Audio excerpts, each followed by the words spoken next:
Siapa yang akan menyangka Ganjar akan tampil seelegan, sekalem, dan sesantai itu di dalam perdebatan.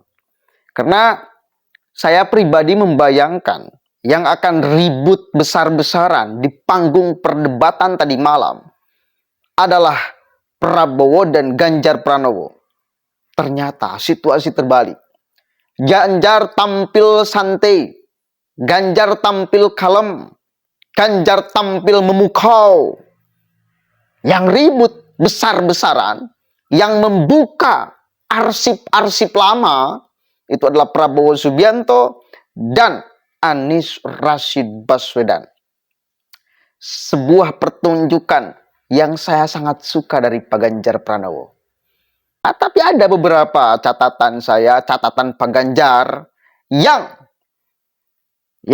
menyerang sedikit-sedikit, tapi tidak banyak. Salah satunya urusan HAM, karena ini bagian yang sangat penting sekali di dalam kita berdemokrasi.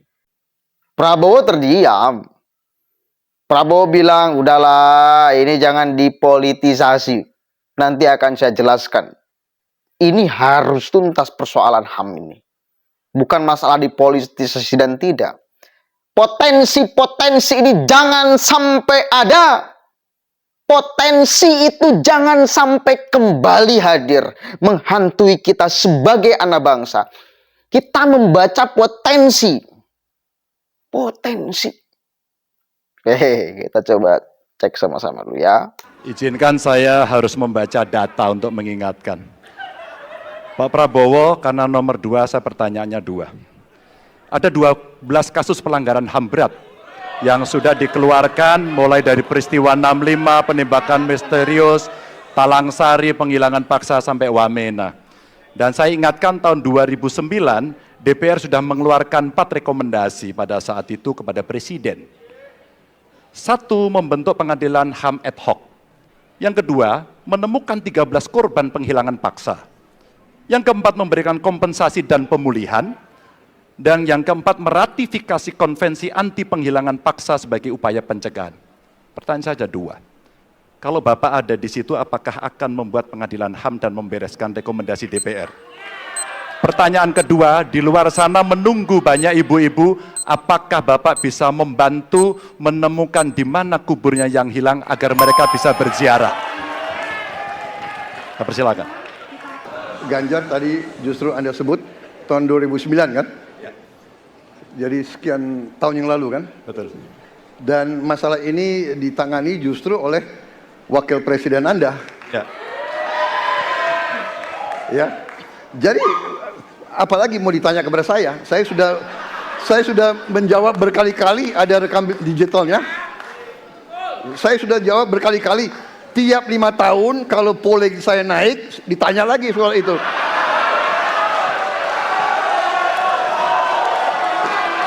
Bapak tahu data nggak? Bapak tanya ke Kapolda, tahun ini berapa orang hilang di DKI? Tahun ini, ya, ada mayat yang diketemukan baru beberapa hari yang lalu dan sebagainya. Come on, Mas Ganjar.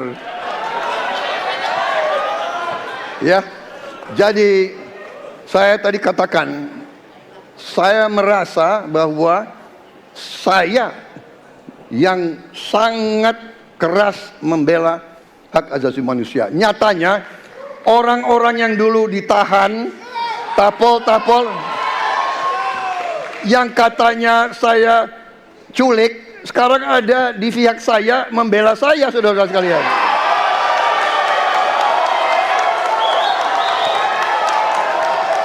Jadi masalah HAM jangan dipolitisasi, Mas Ganjar, ya. Menurut saya, ya. Saya kira begitu jawaban saya. Masih ada waktu, Dan Bapak? kedua, Pak. Akan menambahkan? Cukup. Cukup, baik.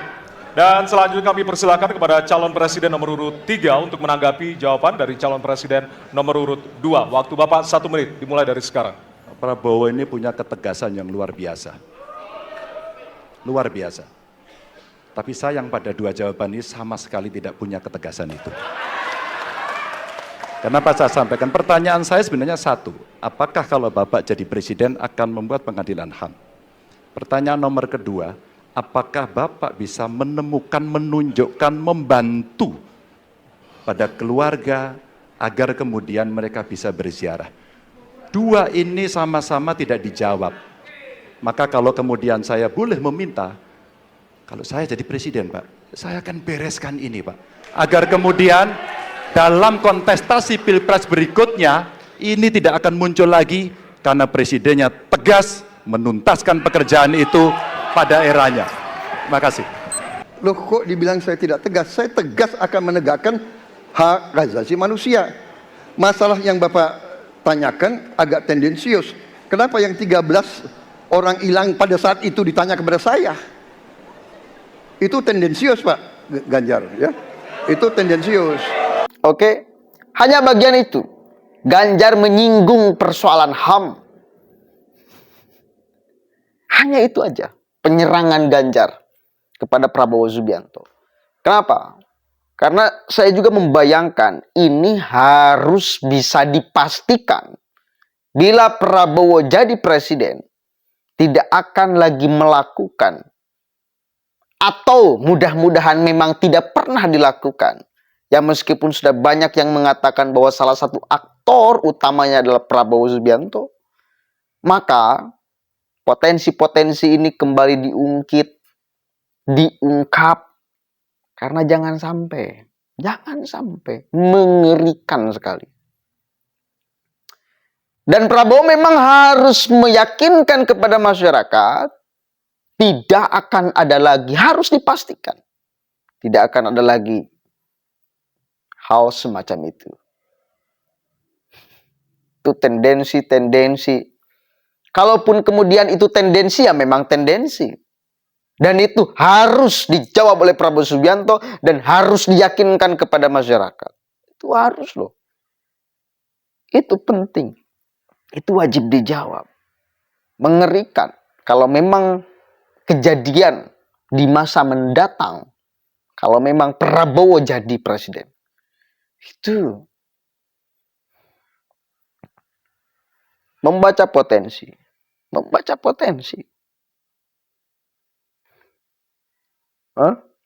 Kan nggak mau. Di sini juga semuanya kan nggak mau.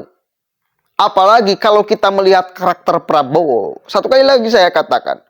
Prabowo itu masih sama. Prabowo hari ini dengan Prabowo 2014 dan 2019. Prabowo itu masih sama. Wataknya, karakternya, sifatnya, emosionalnya, temperamentalnya sama. Nggak ada jauh beda. Sama aja. Sama aja. Coba buka lagi perdebatan ketika Prabowo di 2014 dan 2019 dengan Prabowo tadi malam. Sama kok. Sama. Kan sama. Nggak ada jauh beda kan? Menjawab banyak pertanyaan dengan emosional. Wah, banyak. Jawaban-jawaban Prabowo Subianto yang mengarah kepada bahwa dirinya adalah temperamental, emosional.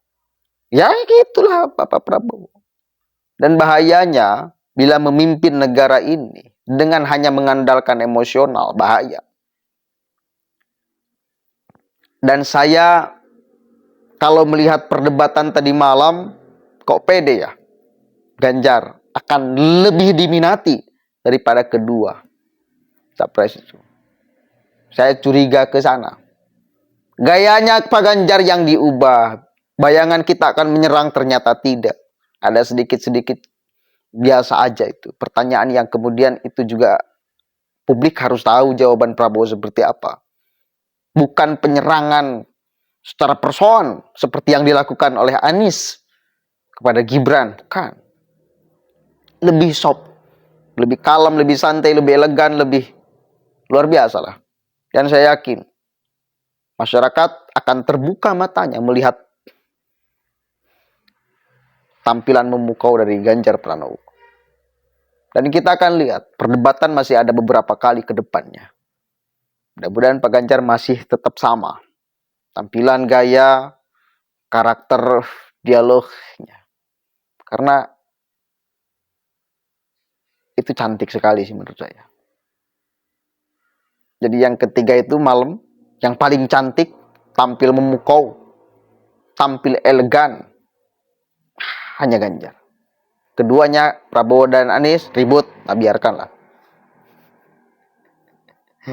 Biarkan mereka ribut. Oke, mudah-mudahan ada manfaatnya. Allahul muwaffiq ila aqwamit thoriq. Allahu a'lam bishawab. Assalamualaikum warahmatullahi wabarakatuh.